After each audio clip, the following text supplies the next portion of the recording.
দেখুন, পশ্চিমবঙ্গের নির্বাচন প্রথম দফার ভোট হয়ে গেছে। এবার পশ্চিমবঙ্গের ভোটে আপনি কি জানতে চাইবেন, আপনি কি নিয়ে কথা বলবেন? এক হচ্ছে কীরকম ভোট হলো, দুই হচ্ছে কত ভোট পড়েছে, এবং তিন হচ্ছে কার দিকে ভোট পড়েছে। তো তাহলে আমরা যদি প্রথম দিকটা দেখি, কীরকম ভোট হলো, কেন শান্তির ভোট হলো পশ্চিমবঙ্গে। দেখুন, আমরা তো বেরিয়েই ছিলাম শান্তির ভোট করাতে। শান্তির ভোট কীরকম হয় পশ্চিমবঙ্গের মানুষজন কোনোদিন দেখেননি, আমরা জানি না শান্তির ভোট কীরকম হয়, কিন্তু নির্বাচন কমিশন বলল যে আমরা এবারে শান্তির ভোট করাবো। এবার দেখুন, আমরা তো এটাও জানি না শান্তির ভোট কীরকম হয়, আমরা এটাও জানি না শান্তির ভোট করানোর জন্য কি কি নিয়ম টিয়ম আসতে হয়। তো এইবার যখন নির্বাচন কমিশনের তরফ থেকে নানা রকম নিয়ম টিয়মের কথা বলা হলো, আমরা বললাম ওকে, ভেরি গুড, কোনো অসুবিধা নেই, এগুলো করলে শান্তির ভোট হবে। নির্বাচন কমিশন বললো হ্যাঁ হবে। তো নির্বাচন কমিশন যখন বললো মদের দোকান সব বন্ধ, আমরা বললাম ওকে, ভেরি গুড। নির্বাচন কমিশন বললো যে বুথের 100 মিটারের মধ্যে আমরা গন্ডি কেটে দেবো, ভেরি গুড। নির্বাচন কমিশন বলে দিল যে আত্মীয় স্বজনকে বাড়িতে রাখা যাবে না, আমরা বললাম ভেরি গুড, কারণ আমরা মনে করলাম এগুলো হলে শান্তির ভোট হবে। ফাইনালি পশ্চিমবঙ্গে এবার শান্তির ভোট হবে। তো তাহলে পশ্চিমবঙ্গে এবার কিরকম ভোট হয়েছে? শান্তির ভোট হয়েছে। দেখুন, আপনি মানুন বা না মানুন, আপনি বিশ্বাস করুন বা না করুন, পশ্চিমবঙ্গে এবার শান্তির ভোটই হয়েছে। এমনিতে তো আমরা শুনছিলাম যে এবার নাকি কিছু হলে, কোথাও ভোটের দিন গন্ডগোল টন্ডগোল হলে নাকি স্যাটা ভেঙে দেওয়া হবে। স্যাটা ভেঙে দেওয়ার ব্যাপারটা কি সেটাও আমরা জানি না, আমরা ভেবেছিলাম বোধহয় নির্বাচন কমিশনের তৎপরতা এটাকে বলা হয়। এটাও শান্তির ভোটের উদাহরণ, এবং শান্তির ভোট যে আজ হয়েছে সেটা 3 জন মেনে নিয়েছেন, অতএব আপনাকেও মানতে হবে। 1 নম্বর হচ্ছে নির্বাচন কমিশনের, তিনি মেনে নিয়েছেন শান্তির ভোট হয়েছে। জ্ঞানেশ কুমার খুব খুশি, তিনি বলছেন খুব ভালো ভোট হয়েছে। আরেকজন যিনি মেনে নিয়েছেন শান্তির ভোট হয়েছে, তিনি হচ্ছেন আমাদের দেশের স্বরাষ্ট্রমন্ত্রী অমিত শাহ, তিনিও বলছেন শান্তির ভোট হয়েছে। এবং আমাদের দেশের প্রধানমন্ত্রী নরেন্দ্র মোদী, তিনিও বলেছেন শান্তির ভোট হয়েছে। 50 বছরের মধ্যে সব থেকে বেশি শান্তির ভোট হয়েছে এইবার পশ্চিমবঙ্গে। অতএব পশ্চিমবঙ্গে কেমন ভোট হয়েছে? শান্তির ভোট হয়েছে।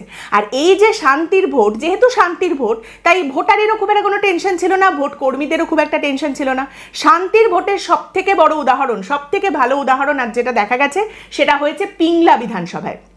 পিংলা বিধানসভার 9 নম্বর বুথের সব ভোটকর্মীরা দুপুরবেলা লাঞ্চের সময় প্রিসাইডিং অফিসার সহ সমস্ত ভোটকর্মীদের মনে হয়েছে রইল তোমার বুথ, রইল তোমার ভোট, চললাম আমি খেতে। দুপুরবেলা সমস্ত ভোটকর্মী একসঙ্গে বুথ ছেড়ে বেরিয়ে চলে গেছেন লাঞ্চ করতে, এবং সেখানে যখন নিরাপত্তারক্ষী ফোন করছেন তাদেরকে, তারা উত্তর দিয়েছেন যে দেখুন আমরা এখন বাইরে আছি, পরে আসছি। সবাই মিলে বেরিয়ে গেছেন। তাহলে পশ্চিমবঙ্গে কিরকম ভোট হয়েছে? শান্তির ভোট। কিন্তু শান্তির ভোট মানেটা কি? শান্তির ভোট মানে কি কোথাও থেকে কোনো অভিযোগ আসেনি? দেখুন, অভিযোগহীন ভোট, একেবারেই সম্পূর্ণ হিংসাবিহীন ভোট, ত্রুটিবিহীন ভোট এরকম হয়েছে এমনটা তো দাবি করা হচ্ছে না। দাবি হলো শান্তির ভোট হয়েছে। তো সেখানেও বেশ কয়েকটা জিনিসপত্র হয়েছে, বিভিন্ন রকম অভিযোগ উঠে এসেছে। যেমন হচ্ছে ভুয়ো ভোট, শিলিগুড়ি, মালদা বেশ কিছু জায়গায় দেখা যাচ্ছে ভুয়ো ভোট পড়ে গেছে। কীরকম ব্যাপার না, ভোটাররা ভোট দিতে যাচ্ছেন, গিয়ে শুনছেন তাদের ভোট অলরেডি পড়ে গেছে। কোথাও সেই ভোটারকে নিয়ে বিজেপির প্রার্থী ছুটে যাচ্ছেন, কোথাও সেই ভোটারকে নিয়ে তৃণমূলের প্রার্থী ছুটে যাচ্ছেন, কিন্তু ভুয়ো ভোট পড়েছে। এছাড়া আমরা যেটা দেখলাম যে বিজেপির প্রার্থী শীতল কপাট, তিনি আক্রান্ত হয়েছেন। অগ্নিমিত্রা পাল বিজেপির প্রার্থী, তার গাড়ির ওপরে পাথর টাথর দিয়ে ছুঁড়ে কাঁচ টাচ ভেঙে দেওয়া হয়েছে, তিনিও আক্রান্ত হয়েছেন। এবং সব থেকে খারাপ যার সঙ্গে হয়েছে তিনি হচ্ছেন কুমারগঞ্জের বিজেপির প্রার্থী শুভেন্দু সরকার। তাকে তো রীতিমতো মারধর করে ছুটিয়ে তাড়িয়ে একেবারে কিলচর ঘুষিয়ে একাকার কাণ্ড তার সঙ্গে করা হয়েছে। তো এবার তাহলে আপনি বলবেন যে এগুলো যদি হয়েইছে সে তাহলে কি করে শান্তির ভোট হলো? ওদিকে বিজেপির একজন পোলিং এজেন্ট, তাকে মেরে মাথা ফাটিয়ে রক্ত বার করে দেওয়া হয়েছে। বিজেপির আরও একজন এজেন্ট, তাকে ছুরি মারা হয়েছে। তো এই ঘটনাগুলো যদি ঘটে থাকে তাহলে শান্তির ভোট কি করে হলো? দেখুন, ব্যাপারটা হচ্ছে আমরা আজ যেটা শিখলাম সেটা হলো পশ্চিমবঙ্গে শান্তির ভোট আপনি যদি চান তাহলে এইটা হচ্ছে মাপকাঠি। এতটা পর্যন্ত শান্তি আপনি পেতে পারেন যতটা পশ্চিমবঙ্গে আজকের ভোটে আপনি দেখতে পেয়েছেন। মানে শান্তিরও একটা সীমা আছে, সব সীমারই শান্তি আছে, শান্তিরও একটা সীমা আছে। পশ্চিমবঙ্গে এটাই হলো শান্তির সীমা, এর থেকে বেশি শান্তি পশ্চিমবঙ্গে চাওয়া যাবে না। মানে আপনাকে যদি প্রশ্ন করা হয় পশ্চিমবঙ্গে শান্তির ভোটের সংজ্ঞাটা কি, তাহলে তার উত্তরটা হবে আজকের ভোট আমরা যেটা দেখলাম এইটুকুই, এতটা শান্তি আপনি পেতে পারেন, এর থেকে বেশি নয়। পশ্চিমবঙ্গের শান্তির ভোট মানে হচ্ছে কয়েকজন বিজেপির প্রার্থী বা বিরোধী প্রার্থী যারা রয়েছেন তারা মারটার খাবেন, এবং কয়েকজনের রক্ত বেরোবে, তাদের ওই কোথাও মাথা ফাটিয়ে দেওয়া হবে, কোথাও তাদের ছুরি দিয়ে আঘাত করা হবে, আবার কোথাও সব থেকে বড় কথা যেটা আজকে দেখতে পাওয়া গেছে দুবরাজপুরে কেন্দ্রীয় বাহিনীর ওপরে ইট বৃষ্টি, কেন্দ্রীয় বাহিনীর ওপরে হামলা করা হয়েছে, তারা আহত হয়ে হাসপাতালে গেছেন চিকিৎসা করাতে। তো এই সমস্ত ঘটনাই দেখতে পাওয়া গেছে। কংগ্রেসের কর্মীরা কোথাও আহত হয়েছেন, তারা আক্রান্ত হয়েছেন, সেই ঘটনার কথা সামনে এসেছে। কোথাও আবার তৃণমূল ঝগড়া হয়ে গেছে, তাদের মধ্যে মারামারি ভাঙচুরের ঘটনা ঘটে গেছে, সেটাও হয়েছে।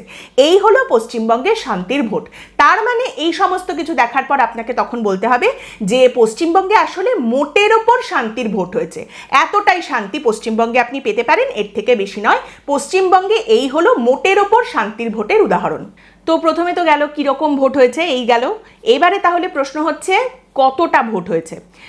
কতটা ভোট হয়েছে বা কত মানুষজন ভোট দিয়েছেন সেই প্রশ্নের দিকে যদি আপনি তাকান, দেখা যাচ্ছে যে এবারে তো বিপুল সংখ্যায় ভোট পড়েছে, প্রচুর মানুষ ভোট দিয়েছেন। 90% ওপরে মানুষজন বেরিয়ে এসে ভোট দিয়েছেন। বেশ কিছু আসনে দেখা যাচ্ছে 90% ছাড়িয়ে গেছে ভোটের পরিমাণ, এবং দারুণ পরিমাণে মানুষজন বেরিয়ে এসে ভোট দিয়েছেন। এবার এর মানেটা কি, এটাকে আপনি কিভাবে দেখবেন? দেখুন, আপনি যদি কোনো রাজনৈতিক দলের সমর্থক হন তাহলে আপনি নিজের মতো করে দেখবেন বিষয়টাকে। আপনি যদি বিজেপির সমর্থক হন, আপনি মনে করবেন যে এই তো মানুষজন দলে দলে বেরিয়ে এসে এবার পরিবর্তনের জন্য ভোট দিয়েছেন, শাসক দলের রক্তচক্ষুকে উপেক্ষা করে সমস্ত মানুষ বেরিয়ে এসেছেন এবং সবাই এক ঢলে বেরিয়ে এসে এবার বিজেপিকে ভোট দিয়েছেন, বিজেপি এবার জিতবে, বোঝা গেল। আপনি যদি তৃণমূলের সমর্থক হন, আপনি মনে করতে পারেন যে মানুষ এবার বুঝেছেন যে ভোটাধিকার হচ্ছে তাদের অধিকার এবং এটা অধিকার রক্ষা করার একটা লড়াই, আর তৃণমূলকে ভোট না দিলে কিন্তু তাদের অধিকার রক্ষা হবে না। তাই দলে দলে মানুষ বেরিয়ে এসে এবার তৃণমূলকেই ভোট দিয়েছেন, আমরা বুঝতে পেরে গেছি এত মানুষ যখন ভোট দিয়েছেন তার মানে তৃণমূলই জিতছে। এবার আপনি যদি বাম বা কংগ্রেসের সাপোর্টার হন তাহলে আপনি এই জিনিসটাকে এইভাবে দেখতে পারেন যে দলে দলে মানুষজন বেরিয়ে এসে ভোট দিয়ে বুঝিয়ে দিয়েছেন যে পশ্চিমবঙ্গের বাইনারি একেবারে ভেঙে চুরে তারা ধ্বংস করে দিয়েছেন। এরকম নিজের মতো করে আপনি দেখতে পারেন বিষয়টাকে। কিন্তু এইবার এই যে এত বেশি পরিমাণে ভোট পড়েছে, এমনিতেই পশ্চিমবঙ্গের আগের নির্বাচনগুলোর দিকে যদি আপনি তাকান, পশ্চিমবঙ্গে এমনিতেই ইলেকশনে 82-83% ভোট পড়ে। এবার দেখা যাচ্ছে তার থেকে আরও 7-8% বেশি ভোট পড়েছে। এবার এটার পিছনে দুটো প্রাঞ্জল কারণ রয়েছে, যে কারণে আগে থেকেই মনে করা হচ্ছিল যে এবারে ভোটের শতাংশটা অনেকটা বাড়বে, এবারে আরও বেশি পরিমাণে ভোট দেখতে পাওয়া যাবে। দুটো কারণ কি?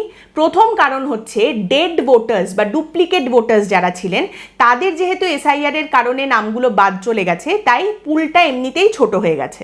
এবং দ্বিতীয় কারণটা হচ্ছে এবারে সাধারণ মানুষের মধ্যে একটা বার্তা ছড়িয়েছিল, পশ্চিমবঙ্গের সাধারণ মানুষ যারা রয়েছেন, প্রান্তিক মানুষ যারা রয়েছেন, পরিযায়ী শ্রমিক হিসেবে যারা বাইরে কাজ করছিলেন, তাদের মধ্যে একটা ধারণা বা একটা বার্তা যেভাবে ছড়িয়ে পড়েছিল যে এবারে যদি তারা ভোট না দেন, তাদের ভোটাধিকার যদি এবার তারা প্রয়োগ না করেন, তাহলে তাদের নামটা ভোটার তালিকা থেকে বাদ চলে যাবে, তাদের ভোটার কার্ড বাতিল হয়ে যাবে, তাদের নাগরিকত্ব বাতিল হয়ে যাবে।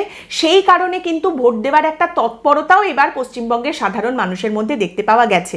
অবশ্যই প্রত্যেকের নিশ্চয়ই করে একটা পার্সোনাল প্রেফারেন্স রয়েছে, নিজস্ব রাজনৈতিক মতামত রয়েছে, সমর্থন রয়েছে, কিন্তু তার থেকেও বেশি আমিও আছি, আমিও এদেশের নাগরিক, আমিও ভোটটা দিলাম, প্রেজেন্ট প্লিজ, এইটা নিজের ভোটটা রেজিস্টার করা আমার নিজের নাগরিকত্বকে বাঁচানোর জন্য, এই একটা তাগিদ কিন্তু দেখতে পাওয়া গেছে এবারে মানুষের মধ্যে, এই একটা তৎপরতা দেখতে পাওয়া গেছে, যে কারণে কিন্তু আগে থেকেই বোঝা যাচ্ছিল যে এবার ভোটের পার্সেন্টেজটা বাড়বে। কাজেই এই যে বিপুল পরিমাণে ভোট পড়েছে, এই এত বেশি ভোট পড়েছে মানেই এটা পরিবর্তনের ভোট, এমনটা যদি আপনি ভেবে নেন তাহলে কিন্তু হয়তো নির্বাচনের ফলাফল বেরোনোর দিন আপনি খানিকটা হতাশ হতে পারেন। দেখুন, আজ প্রথম দফার নির্বাচনে যে 152টা আসনে ভোট হয়েছে, ট্র্যাডিশনালি আপনি যদি দেখেন এর আগের বার বিজেপি যে আসনগুলোতে জিতেছিল বিধানসভায়, যে আসনগুলো থেকে বিধায়ক বিজেপি পাঠাতে পেরেছিল, তার মধ্যে বেশিরভাগ আসনই কিন্তু এই আজকের 152টা আসনের মধ্যে রয়েছে। অর্থাৎ বিজেপিকে যদি নাম্বার তুলতে হয়, বাল্কে যদি তাদের আসন জিততে হয়, তাহলে সেটা কিন্তু তাদের আজ করতে হবে। বিজেপিও সেটা জানে যে আজকের প্রথম দফার নির্বাচনেই কিন্তু তাদের একদম বেশিরভাগ আসনটাই বের করতে হবে। মানে এই 152টার মধ্যে বিজেপি যদি 100টা বা 90টা আসন বের করে নিতে পারে, তাহলে বিজেপির কাছে একটা ফাইটিং চান্স থাকবে। দ্বিতীয় দফায় সেক্ষেত্রে তাদের 30-40টা আসনের জন্য কিন্তু ঝাঁপাতে হবে, সেইভাবে লড়াই করতে হবে। এবং তৃণমূল কংগ্রেসের কাছেও এটা খুব ভালো করেই জানা যে আজ তাদের কাছে সেভাবে খুব একটা নাম্বার বের করার জায়গা নেই। অবশ্যই তৃণমূলের তরফ থেকেও বেশ কিছু আসনে চেষ্টা করা হয়েছে, বেশ কিছু জায়গায় তারা সুইংয়ের চেষ্টা করছে, আশা করে তারা বসে রয়েছে। কিন্তু তৃণমূল কংগ্রেসের জন্য বিষয়টা ঠিক উল্টো, তাদের আবার আসন বাল্কে বের করার, সংখ্যা বের করার যে সুযোগটা বা যে জায়গাটা রয়েছে, সেটা কিন্তু দ্বিতীয় দফায় আসবে। আসবে দ্বিতীয় দফার নির্বাচনে দেখতে পাওয়া যাবে। এবং সেটা আরও বেশি টাফ হতে চলেছে, কারণ এরপর যেহেতু এই 152টা যেগুলো বিজেপির এর আগে অলরেডি জেতা আসন, তার মধ্যে বেশিরভাগটাতেই আজকে নির্বাচন হয়ে গেল, এরপর কিন্তু বিজেপির নেতারা একদম সবাই মিলে সর্বাত্মকভাবে তৃণমূল কংগ্রেসের টেরিটরির দিকে ঝাঁপাবেন। বিজেপির বাইরের নেতা যারা রয়েছেন, যেমন অমিত শাহ ধরুন এখানেই বসে রয়েছেন, এখানেই রয়েছেন এখন পশ্চিমবঙ্গে অনেক দিন ধরে, নরেন্দ্র মোদী, বাইরে থেকে আরও যে নেতারা আসবেন, পশ্চিমবঙ্গের নেতারা সবাই মিলে কিন্তু এবার ওই আসনগুলোর দিকে ঝাঁপাবেন। তারই সঙ্গে আরেকটা কথা মনে রাখতে হবে, লোকসভা নির্বাচনে আগেরবার আমরা যেটা দেখতে পেয়েছি, পুরসভা অঞ্চল শহুরে এলাকায় কিন্তু বিজেপি তাদের ভোটিং পার্সেন্টেজ বাড়াতে পেরেছিল, ভালো ফলাফল সেখানে বিজেপি করেছিল। তো সেক্ষেত্রে এবারে সেটাকে বিজেপি ধরে রাখতে পেরেছে নাকি তৃণমূল কংগ্রেস সেটাকে খানিকটা মেকআপ করতে পেরেছে, কোনটা হয়েছে, এটাও কিন্তু দ্বিতীয় দফায় নাম্বার বের করার ক্ষেত্রে তৃণমূল কংগ্রেসের কাছে একটা চিন্তার বিষয় বা একটা প্রশ্নের বিষয় হয়ে থাকবে। একদম শেষে দুটো কথা দেখুন, যদিও আমি পর্বের শুরুতে খুব হাসির ছলেই বলছিলাম যে এই হচ্ছে পশ্চিমবঙ্গের শান্তির উদাহরণ, এতটাই শান্তি আপনি পেতে পারেন, তবে একটা কথা বলা যেতে পারে যে আজকে প্রথম দফার এই নির্বাচনে যতটা শান্তি আপনি দেখতে পেয়েছেন সেটুকুই হয়তো, যেটা সম্ভাবনা দেখতে পাওয়া যাচ্ছে, যে ধরনের খবর আসছে তাতে দ্বিতীয় দফার যে নির্বাচন 29 তারিখ যে ভোট রয়েছে সেদিন হয়তো এইটুকু শান্তিও দেখতে পাওয়া যাবে না, এই একটা বিষয়। এবং তারই সঙ্গে দ্বিতীয় বিষয়টা হচ্ছে, প্রথমে যেটা মনে করা হচ্ছিল যে এবারের নির্বাচনের ফলাফলে হয়তো দেখা যাবে যে মার্জিন খুব কম রয়েছে, যেই জিতছে সে খুবই কম মার্জিনে জিতবে, খুবই গা ঘেঁষে হয়তো জয়টা বেরিয়ে আসবে। কিন্তু এবারে যে ধরনের পোলিং পার্সেন্টেজ দেখা যাচ্ছে, এত মানুষ যখন বেরিয়ে এসে ভোট করছেন, সেখানে একটা বিষয় কিন্তু দেখতে পাওয়া যাচ্ছে, এটা সম্ভাবনা রয়েছে যে ভোটের ফলাফল কিন্তু বেশ ডিসাইসিভ দেখতে পাওয়া যাবে, যেদিকেই যাক ফলাফল, যেই জিতুক না কেন খুবই ডিসাইসিভভাবে সে জিতবে, এইরকম সম্ভাবনাই কিন্তু দেখা যাচ্ছে। আজকের পর্ব এখানেই শেষ করছি। আপনাদের মতামত অবশ্যই জানাবেন। পরের দিন দেখা হবে অন্য একটি বিষয় নিয়ে আলোচনায়। ভালো থাকবেন।